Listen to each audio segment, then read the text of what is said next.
영국에서요, 그 빌리그램 목사님이 그 말씀을 전하는 집회가 열리게 되었습니다. 그때 이 집회 가운데 10살 된 소녀가 하나가 있었어요. 근데 그 집회를 통해 가지고 너무나 많은 은혜를 받았죠.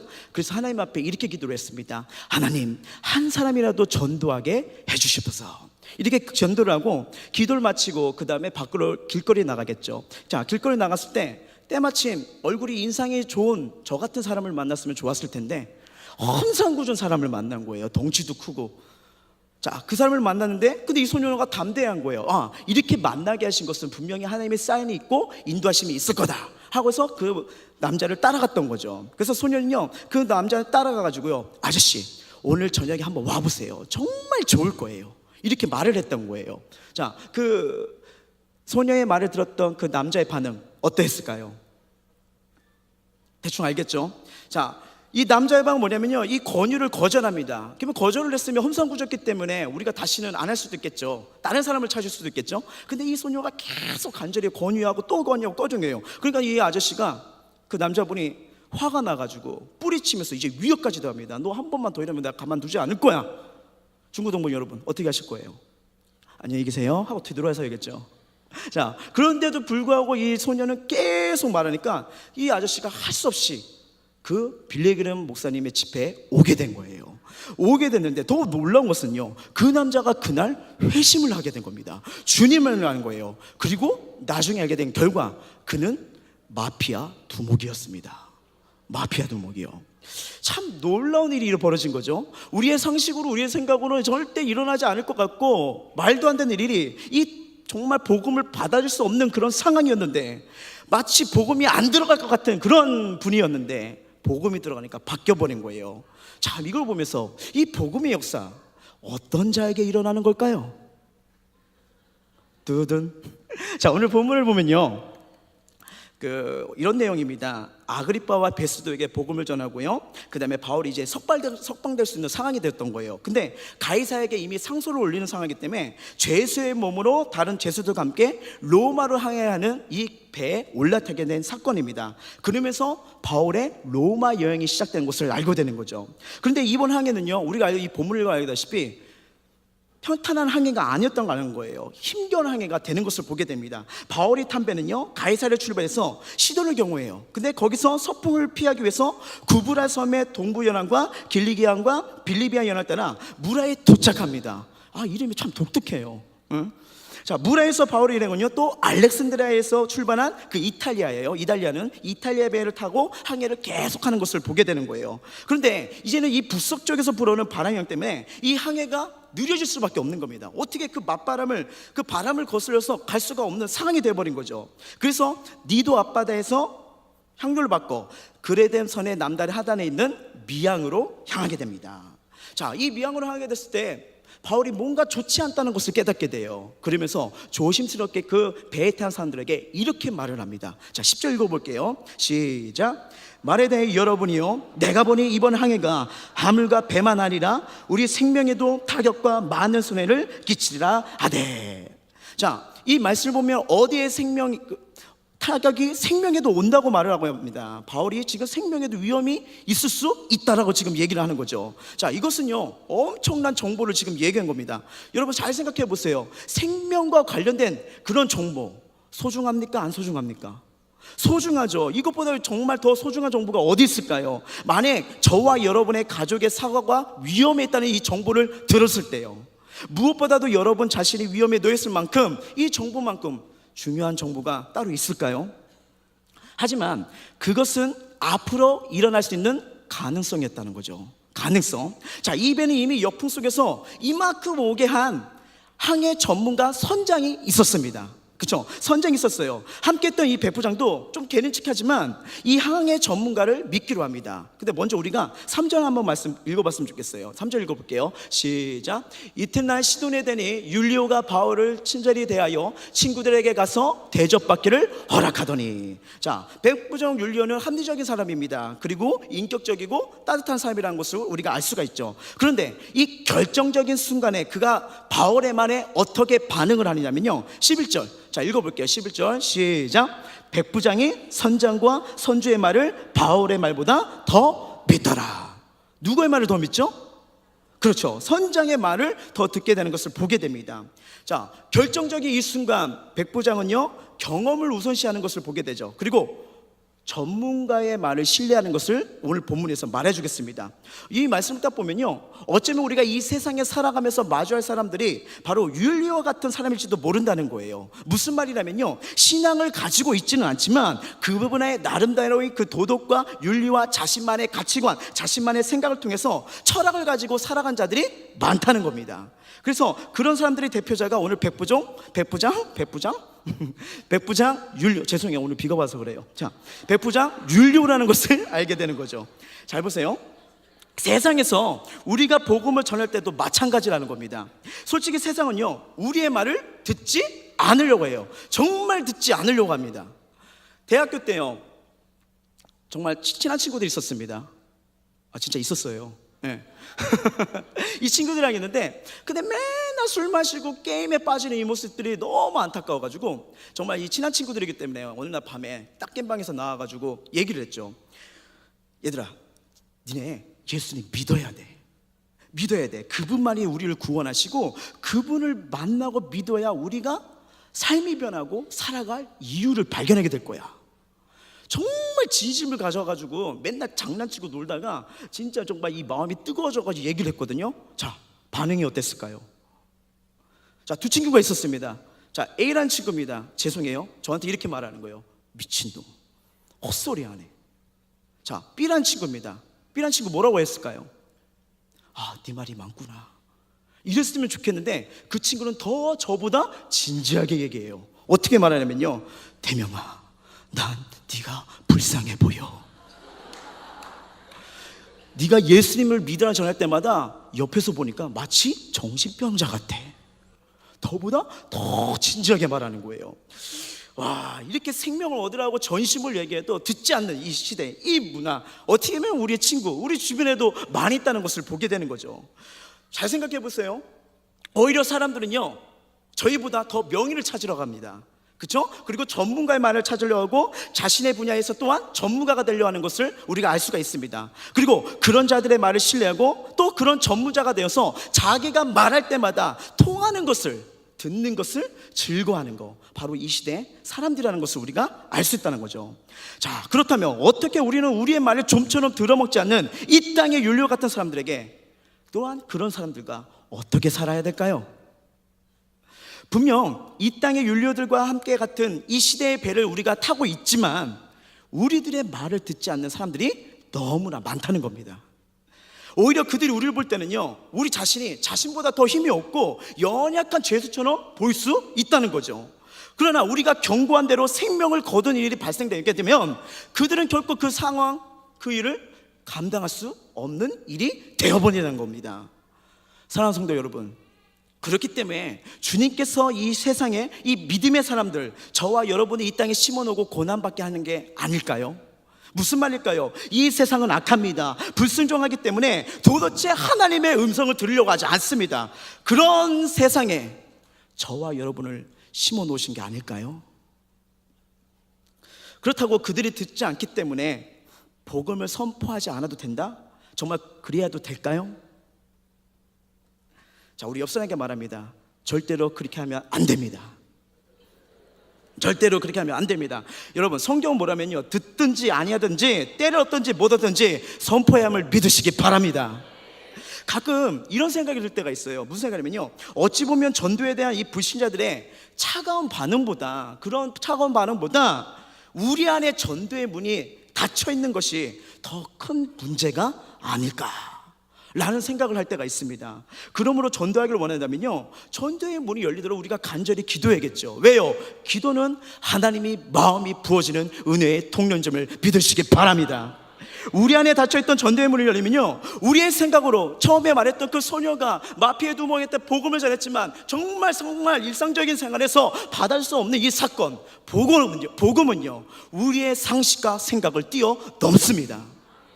그렇기 때문에 이 복음을 받아들일 것 같은 사람들에게도 복음이 받아지는 역사가 일어나고 하나님의 자녀가 일어나는 역사가 일어날 줄 믿으시기 바랍니다.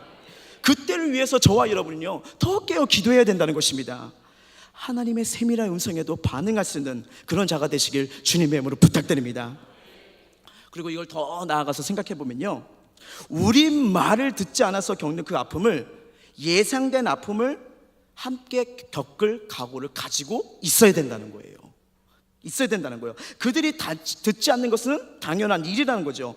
자신의 인격과 가치관을 가지고 당당하게 살아가는 그런 모습, 이 땅에 많은 사람들이 우리의 말을 듣지 않는 것 때문에 그 고난을 겪어야 된다는 것을 당연히 여겨야 된다는 것을 알려주겠습니다.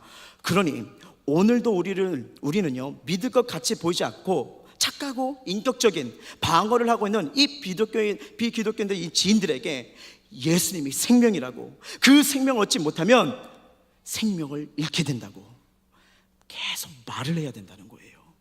그래서 예수 믿는 우리는 바로 뭐라고 말합니까? 증인이라는 거예요. 옆 사람에게 말합니다. 당신은 하나님의 증인입니다. 아멘. 한번 생각해 보세요. 왜 우리가 이 시대에 살아갈까요? 2016년도 9월, 지금 이 시대 이 상황 속에 저와 여러분이 지금 똑같은 현장, 똑같은 삶을 살아가고 있습니다. 맞죠? 맞습니다. 그렇죠? 이 시대에 있는 이유, 나와 동시대의 사람들에게 함께 고난을 받으며 생명을 잃게 될 사람들에게 예수의 생명을 주라고 이 시대에 있는 줄 믿으시기 바랍니다. 조금 더 들어가 볼까요? 저와 여러분이 왜 목포에 있죠? 왜 목포에 있을까요? 그렇죠. 나와 같은 지역을 사랑하는 사람들에게 함께 기대어 살며 어려움을 함께하며 생명을 잃어가는 그 친구들에게 예수님의 생명을 주라고 저와 여러분 또한 목포에 있는 줄 믿으시기 바랍니다. 세상에 듣지 않는다 할지라도요, 전하세요. 전하시라는 겁니다. 전하는 것은 뭐냐? 저와 여러분의 사명입니다. 사명이라는 거. 그리고 듣지 않는 것까지 충분히 저와 여러분의 사명에 갖다 넣으시라는 거예요. 그래서 저와 여러분은 세상 가운데 생명줄로서 살아간다 해야 되는 것입니다. 잘 보세요. 바울이 제수로 잡혀갈 때 사람들에게 있어서 바울이 어떻게 보였을까요? 그 배에 탔을 때 죄인들이 탔잖아요. 뭐 별 볼일 없는 제수, 별 볼일 없는 사람, 이제 끝난 인생, 막장으로 가는구나, 그런 시선, 그런 모습으로 비춰질 수 있었겠죠. 그런데요, 우리가 이 사도행전 27절을 쫙 보게 되면요, 어떤 역사가 일어나는지 아시죠? 자, 사도행전 27장 30절을 보면요, 거기에 탄 모든 사람들이 몇 명이라고 하면요, 276명이라고 되고 있습니다. 몇 명이요? 276명이요. 자, 그곳에서 바울은요, 생명을 보장하는 유일한 생명줄이 되기 시작합니다. 그 사람들 중에 하나님께서는요, 바울 중심으로 그의 인생 시간표를 따라 인도하신 거예요. 바울은 광풍을 만나 죽을 수도 있었지만 바울의 인생 시간표는 바울이 어디로 가야 됐죠? 로마로 가야 되는 그런 상황이기 때문에 거기서 그 일액이 남았기 때문에 그 가운데서도 하나님이 하실 일이 있었다는 것입니다. 그리고 바울은 그들에게 어떻게 말하냐면요, 27장 22절에 25절 같이 한번 읽어보도록 하겠습니다. 시작. 내가 너희를 권하노니 이제는 안심하라. 너희 중 아무도 생명에는 아무런 손상이 없겠고 오직 배뿐이라. 내가 속한 바 곧 내가 섬기는 하나님의 사자가 어젯밤에 내 곁에 서서 말하되, 바울아 두려워하지 말라. 내가 가이사 앞에 서야 하겠고 또 하나님께서 너와 함께 항하는 자를 다 내게 주셨다 하였으니 그러므로 여러분이여 안심하라. 나는 내게 말씀하신 그대로 되리라 하고 하나님을 믿노라. 아멘. 이 바울의 삶을 보면요, 그의 사역과 밀접하게 연관된 것을 우리가 알 수 있습니다. 그리고 그는 내 안에 계신 예수님, 나에게 말씀하신 예수님, 지금 이런 상황에서도 당당히 증거하는 것이 보이죠. 죽음의 절체 위기 속에서도 바울은요, 세미한 주의 음성을 들었기에 자신과 함께하는 그 공동체, 자신과 함께하는 그 사람들을 살릴 수 있는 희망을 담대하게 선포할 수 있었다는 것이에요. 우리도 마찬가지입니다. 우리는 지금 어떤 배에 타고 있죠? 풍랑 가운데 있는 한 명의 그리스도인 줄 있습니다. 근데 그 배의 생명이 저를 통해서 좌우지한다면요, 여러분이 타고 있는 배가 직장일 수 있습니다. 여러분이 살아가는 배가 학교일 수 있습니다. 가정일 수도 있다는 거예요. 우리는 사명을 가져야 되는 거죠. 왜? 내가 배 전체에 생명을 지고 있기 때문에요. 오늘 내가 속한 공동체는요, 신실하신 하나님의 사람인 나를 통해서 유일한 희망이 되신 예수님을 전할 수 있는 저와 여러분이 되시길 주님의 이름으로 축복합니다. 말씀을 맺겠습니다. 제가 최근에요, 아주 TV를 보다가 은혜 받은 장면이 있었습니다. 우리 담임 목사님 말씀을 빌려서 말씀드리면 그 작가가 예수님을 믿는 게 아닌가 너무너무 멋진 거예요. 그 임진왜란 1호 후일을 보겠는데 그 당포해전과 한세도 대첩 그 장면이 나오는 거예요. 근데 이 당포해전에서는 거북선이 나타나가지고 그냥 아름답게 멋지게 막 손쉽게 승리를 얻는데, 계속 이 승리를 얻자 이 해전에서 계속 연전 연패에 분노한 이 도요토미 히데요시가요, 전군 동원령을 내리고 경상도에 집결하게 합니다. 배 해상이 어느 정도 되면 100대 이상의 배가 모이게 된 거예요. 근데 지금 이순신 장군의 이 수군은요, 그 수보다도 더 작은 수가 있으니까 이 장군들이 두려움에 떨기 시작합니다. 어떻게 하지? 이 겁나는 이 싸움에서 어떻게 우리가 이길 수 있을까? 계속 주위에서는 부정적인 말이 들려요. 장군님, 안 됩니다. 피하십시오. 여기 있지 마십시오. 왜 굳이 생명을 바치려고 합니까? 이런 부정적인 속에서, 이런 상황 속에서 이 이순신 장군이 겁먹은 이 군사들에게 멋있게 나타납니다. 그리고 어떻게 말하는지 그 영상을 잠깐 한번 보도록 하겠습니다.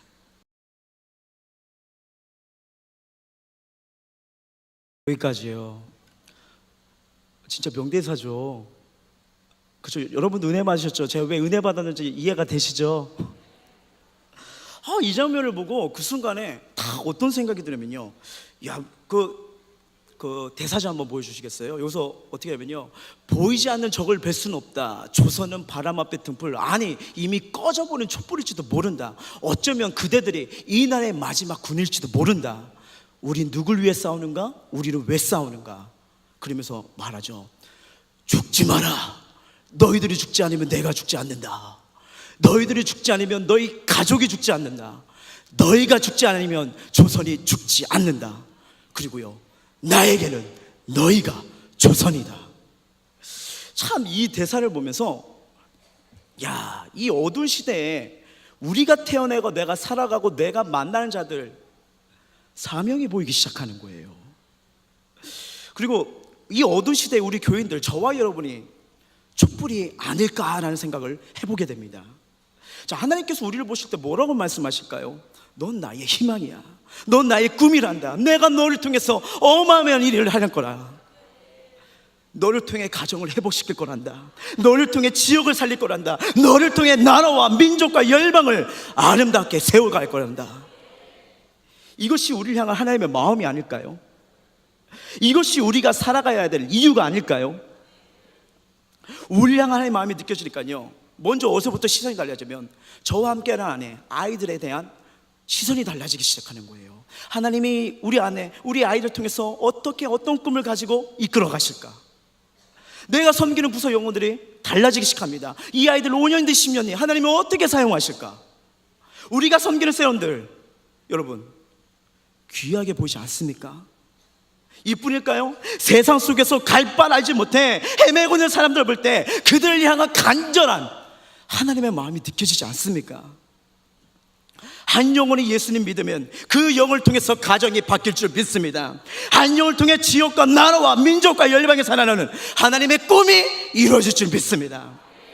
이 마음이 느껴진다면요, 영을 보는 그 간절한 그 마음이 달라진다는 거예요. 그러면서 이사야서의 말씀이 생각났습니다. 우리 한번 같이 읽어보도록 하겠습니다. 시작. 내 백성이 다 의롭게 되어 영원히 땅을 차지하리니 그들은 내가 심은 가지요 내가 손으로 만든 것으로서 나의 영광을 나타낼 것인즉 그 작은 자가 천명을 이루겠고 그 약한 자가 강국을 이룰 것이나 때가 되면 나 여호와가 속히 이루리라. 아멘. 한 사람이 비록 작은 자일지라도 약한 자이지만 장차 그 한 사람을 통해서 천을 이루고 강국을 이룬다는 하나님의 말씀 알다시피 이루어집니다. 하나님 자녀는요, 자기 자신만 예수 그리스도를 닮아 살면 되는 사람이 아닙니다. 또한 하나님의 자녀는 자신만 예수님을 닮아 예수를 위해 살다가 예수를 위해 죽으면 안 됩니다. 주님의 자녀는요, 자신이 그렇게 살다가 이 땅을 떠나가기 전에 또 자신을 통해서 예수를 닮은 자녀, 또 그 자신과 같이 예수를 닮고 예수를 위해 살다가 예수를 위해 죽을, 그리고 그 사람도 역시 죽기 전에 또 다른 사람을 예수의 자녀로 만들어 놓고 이 땅을 떠나야 되는 것입니다. 앞으로 내가 이 믿음을 갖고 살아가는 동안에 복음을 전하기 위해서는 그 복음을 갖고 나갈 때마다, 움직일 때마다 내 주위에서는 나를 대적하는 모든 소리를 내 많은 힘든 상황이 벌어질 것입니다. 지금 그 상황에 있을 수도 있어요. 그러나 그 가운데 중심은 율리오가 아닙니다. 바로 내가 중심이 되게 인도하시는 하나님의 작업을 바라보시기 바랍니다. 그리고 온전하게 반응할 수 있는 자가 되길 바랍니다. 기댈 것 없는 이 시대의 유일한 길이요 진리요 생명 되신 주님께 인도할 수 있는 저와 여러분이 되시길 주님의 이름으로 부탁드립니다.